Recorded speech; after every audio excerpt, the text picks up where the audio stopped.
Donc, chers cadres, chers militants, c'est avec une immense fierté et une détermination renouvelée que nous nous réunissons aujourd'hui ici pour le lancement officiel de la feuille de route stratégique qu'on appelle 25-20.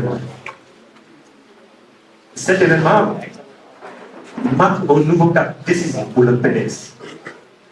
Une étape où pour nous, je le dis parce que la salle est très diversifiée, on doit maintenant marquer l'étape, l'inspiration, l'expiration de l'unité pour le parti. De mobilisation, d'engagement et de vision. C'est pourquoi nous allons jusqu'à 2022. Qui se traduiront bien entendu par des actions concrètes. Vous l'aurez vu sur la feuille de route. Je ne vais pas vous mettre de revenir sur les séquences clés et les détails de la feuille de route parce que nous avons déjà accusé un peu de retard. Ces actions concrètes ont pour but de renforcer notre organisation et projeter notre parti vers la réussite. Quand je parle de la réussite en politique, c'est la victoire en 2022. Vous le verrez par vous-même, notre feuille de route n'est pas seulement un document stratégique aussi. C'est aussi une boussole qui guidera nos efforts. Une trajectoire ambitieuse, certes, parce qu'elle est riche en activité, construite avec une méthode et pragmatisme. Elle reflète notre volonté d'unité, notre capacité à structurer nos ambitions et à les transformer. Cette feuille de route définit aussi des grandes orientations, comme vous le verrez, de cette structure du PDS, parce que nous avons pensé que c'est au cadre de définir. La vision, elle est déjà là. Les combats anciens, vous les avez déjà menés. Et nous, maintenant, on est jeunes. Quand on a commencé à voter en 2021, c'est grâce à votre combat. Je pense que maintenant, il est temps que vous vous reposez, mais que vous vous encadrez, que vous nous orientez. C'est à nous maintenant aussi de nous battre.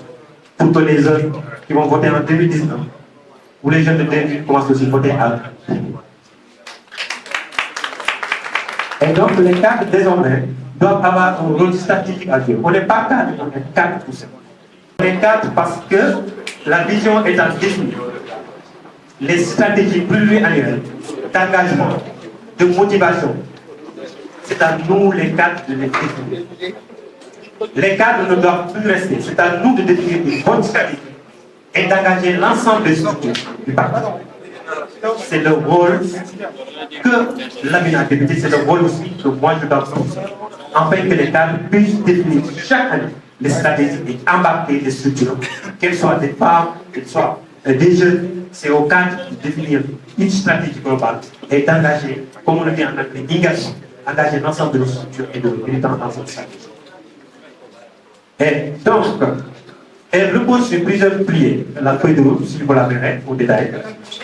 Mais en résumé, vous verrez que nous allons travailler pour le renforcement des structures de la FNCN d'abord, pour qu'on puisse jouer ce rôle par la mise en place des fédérations départementales, parce qu'on n'avait pas fini de les mettre en place, surtout de les structurer et de les aspirer au niveau de la FNCN. Lamine avait commencé ce chantier, mais il n'est pas fini. L'autre aspect, c'est d'avoir une coordination régionale, bien que ce n'est pas dans les textes. Vous le verrez de façon harmonisée, parce que nous devons, d'ici 2028, faire l'ensemble des 14 régions du Sénégal pour des tournées de diagnostic économique et de développement. Lors de ces tournées, il nous faudrait, au niveau régional, qu'on puisse rassembler l'ensemble des fédérations départementales qui devront nous accueillir. Donc, chers secrétaires généraux des fédérations départementales, si vous retournez, communiquez que la FNCN a une feuille de route, partagez-la au maximum, et que les cadres qui sont dans les structures départementales puissent partager la feuille de route, et que chaque région connaisse que les cadres viendront visiter chaque région. Et à la fin aussi, pour poser des actes concrets, non seulement une feuille de route pour chaque région, mais aussi décliner des axes programmatiques de recommandation que nous allons remettre à notre candidat en 2020. Il y a aussi le rôle que nous allons donner quand même à la diaspora. La diaspora, elle est importante. Le PDS reste l'une des rares partis, vous le voyez, à toujours conserver sa diaspora. Et c'est pour moi aussi l'occasion de saluer l'ensemble de nos représentants de la FNCN qui sont partout et qui activement continue à nous suivre au niveau de notre panel et aussi à contribuer. Nous nous sommes dit aussi, doyen, qu'il n'est plus normal dans un monde connecté que nos cadres qui sont en Italie, Norvège ou ailleurs ne puissent pas participer et contribuer à nos règles. Dans ce cadre, nous tous, il est de notre responsabilité en tant que cadre, non seulement d'équiper cette salle, de la connecter, pour que chaque cadre qui se trouve au Japon ou en Chine, qu'il puisse participer. Donc la diaspora aura ce rôle et nous allons beaucoup plus l'impliquer. Et d'autant plus, vous le verrez, que les diagnostics économiques, et je l'ai dit, au niveau des 14 régions du Sénégal, jusqu'en 2028, nous avons aussi la préparation des échéances électorales, notamment les municipales de 2027, peut-être elles seront en 2027 ou peut-être anticipées, mais nous allons nous préparer, dans tous les cas, dès le mois de juin, à pouvoir voir comment on va organiser et aussi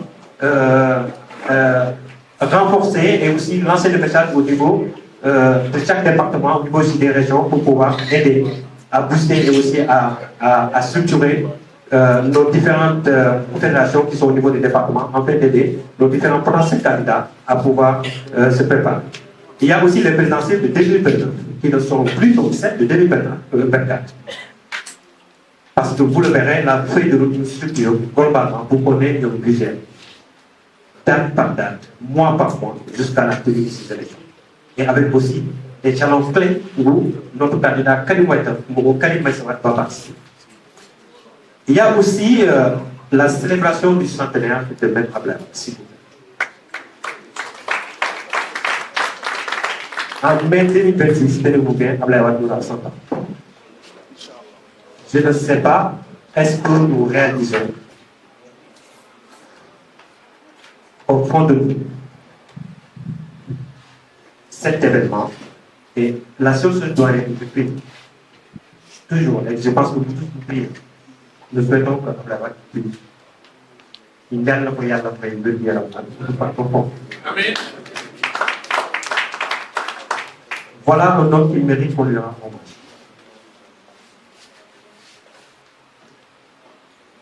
Et nous nous donnerons compte avec vous chacun de la diaspora, je le disais tout à l'heure, et aussi des structures ici présentes, des doyens ici présents. C'est pourquoi nous avons structuré en créant une commission spéciale qui va se charger, avec nos doyens expérimentés, à d'abord réfléchir sur les jalons clés de l'organisation de ce centenaire. Et à partir de juin, nous allons mettre en place cette commission.